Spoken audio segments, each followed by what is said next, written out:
Hello everybody and welcome back to another video. Today I'm watching Blitzkrieg by Mitsi Studio. This just randomly popped up in my recommended and it looks very interesting. I saw the first 30 seconds and the animation style looks really good, so let's watch it. Blitzkrieg, the tactical dream scenario of Germany's favorite villainous mustache enthusiast Adolf Hitler. You know, the guy who looked at World War I trench warfare and thought, painter. How can we make the new war go faster and even more terrifying? Apparently, a guy called Heinz Guderian claimed to have the answer. Storm in like a boss with fast-moving tanks, screaming Stuka dive bombers and artillery while everybody chats over the radio. Yeah, just rely on speed and the element of surprise. Combining speed, firepower, and the audacity of a drunken dare, or a meth head. But we will... Hold on. A drunken dare or meth head? Was the whole concept of Blitzkrieg just based on a dare? We'll come to that later. Let's set the scene. It's 1939, and one of the countries in Europe that was just minding its own business was Poland. A place that had mostly psycho-wacko dictators as neighbors. Yep, the Soviets and the Germans. Speaking of red flags, I'm sure the swastika and Soviet banner were among them. They Suddenly, always are. Poland found itself hosting a Blitzkrieg beta test. And right from the start, things turned into chaos for the Polish army. The Luftwaffe was bombing cities and railways, cutting off Polish frontline forces and generally making things very uncomfortable for everyone below. Meanwhile, panzer divisions rolled through the countryside, bypassing strongholds with high speed like it was all a scene from The Fast and the Furious. Get it? Okay. Then on September the 17th, it's the all Soviet about Union family. crashed the party from the east. Because why let Hitler have all the fun? After the switch, I'm quite sure that Hitler, in the beginning, wanted to ally with the Polish, so that he wouldn't have to waste time here. He could ally with the Polish and then just go into the Soviet Union once he was done with Western Europe. Shame it didn't happen. It would have probably been better than being invaded by both countries at once. I mean, obviously the Polish Jews were still all gonna be massacred, but maybe Poland wouldn't have suffered as much, you know? Plus, fuck the Soviets. It would have been a better deal to just join an alliance with the Germans, but yeah, it didn't happen, so it is what it is. With conquest of Poland, the war shifted gears into what's known as the Sitzkrieg, or as it's cheekily translated, the sitting on your butt war. Yeah, not much happened While after the the French invasion of fortified their Poland. borders and waited for something to happen, the Germans were anything but idle. Norway They used this and lull Denmark to are next, finalize I invasion think, plans after for this. Denmark and Norway. They are. The butt-sitting phase officially ended when Germany steamrolled Denmark in just a few hours. Clearly those Panzer boys Pretty were sure on a it's tight less schedule. than 6 hours. Norway, however, proved to be a trickier nut to crack, thanks to a pesky little thing called the Royal Navy, and the fact that Norway is, well, kind of massive and covered in snow. Perhaps a bad omen for what lay ahead. Yeah, fighting in snow, By now, winter the conditions German usually armored doesn't convoy end had well. reached its next destination, France and the Low Countries. The French, feeling pretty confident, had constructed a supposedly impenetrable defensive marvel known Just go as around the it. Maginot Line. It was like building a massive wall to keep out burglars, but forgetting to lock the back door. Predictably, the Germans didn't bother with the front. Instead, they strolled right through the Ardennes forest, a region the French assumed. Why waste time, troops, and resources attacking a heavily fortified position when you can just go around it, take the enemy by surprise, and get a quick and easy victory? Was too dense for tanks. Turns out the Germans were basically saying, "Hold my schnitzel." In addition to schnitzels, German soldiers were also supplied with pervitin.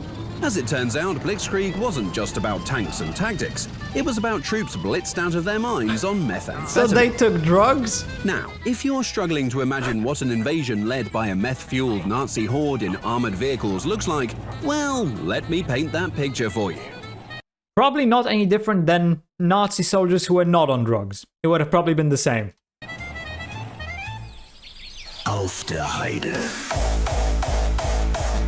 Is this Erika?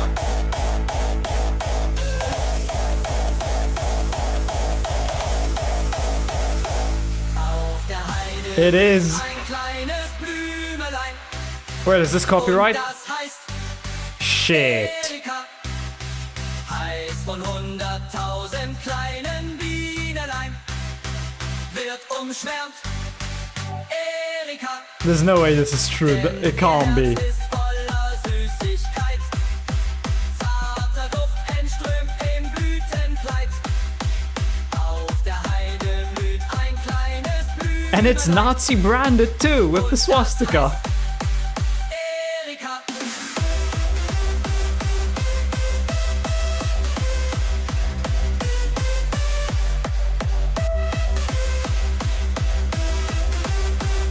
This is one of the best videos I've ever watched on this platform. Jesus, the brutality.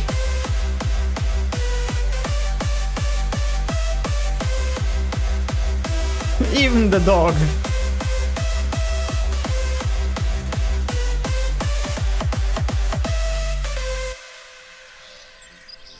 So yeah, that happened. This was apparently the German interpretation of a Tour de France, with the Panzer divisions reaching the outskirts of Dunkirk in just 2 Tour de France, weeks. German edition. For reasons still debated, Hitler then decided to call a halt to his tanks and let the Luftwaffe finish the job. Part of the delay was likely because Hermann Goering, eager to prove his worth, wanted to claim some glory. Sadly, he proved to be far better at clearing out buffets than winning battles.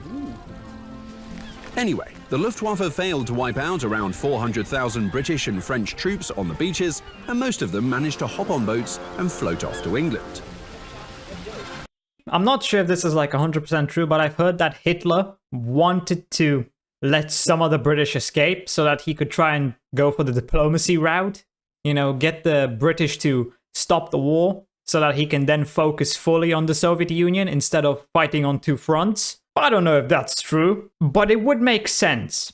Because I'm quite sure that Hitler did not have the resources necessary to actually invade the United Kingdom. So it would have made sense to spare those troops and try to chase a diplomatic solution. Because if all the troops were just annihilated, then yeah, there's no diplomacy here. But you let some of them go, it's like, okay, he's merciful. Maybe he'll let us be if we sign a peace treaty. But obviously, I don't know, this is just speculation. You can believe what you want, it doesn't matter. They escaped, they didn't get annihilated, and that was that.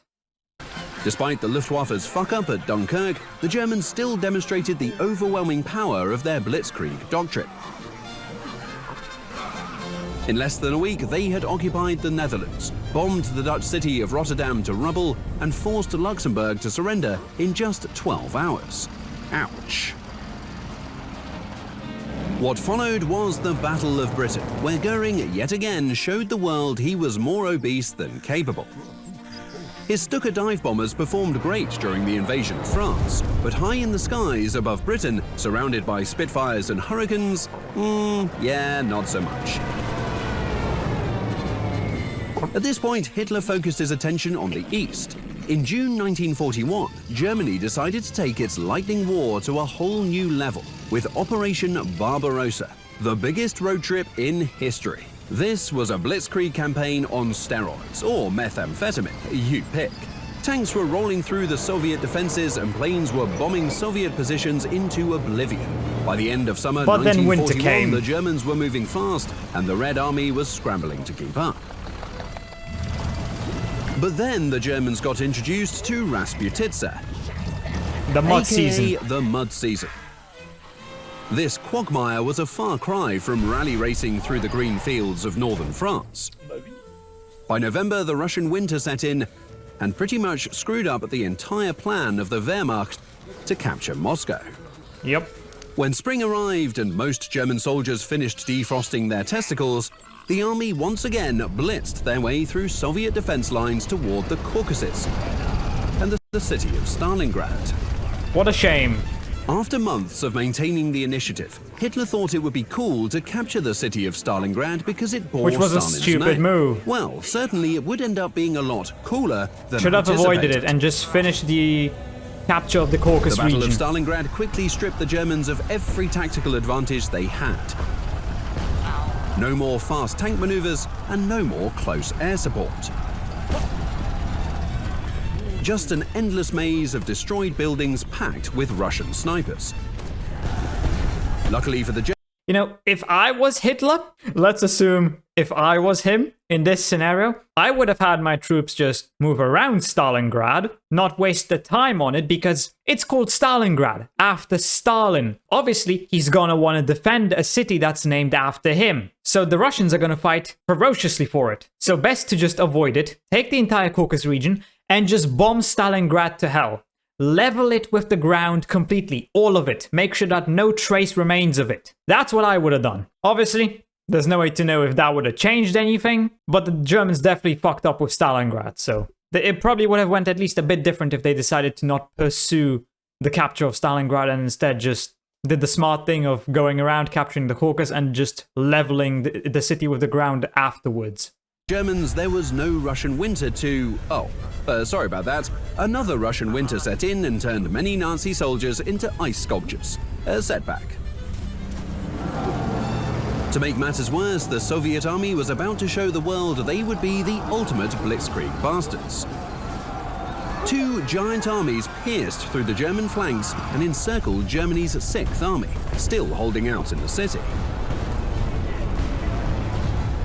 With no fuel for their tanks, no food for their soldiers, and zero protection against the cold, the 6th Army was doomed and ultimately surrendered to the Russians.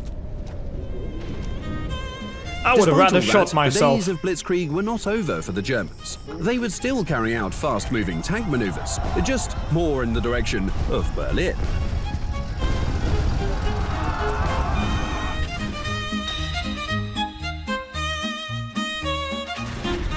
That was an awesome video. The animation style is great. It's funny. It explains history well. Well, obviously it's more comedic, but it still does explain a lot of stuff. Apparently Germans took a lot of drugs, which I'm not sure if that's actually true, but it probably is. I'm definitely going to react to more of their stuff because this video was great, and I'm assuming the other ones are going to be just as good. But anyway, I think that's it for this video, so hope you enjoyed. If you did, consider subscribing and leaving a like. If you're interested, why not watch this video right here? And with that, I hope I'll see you in the next video.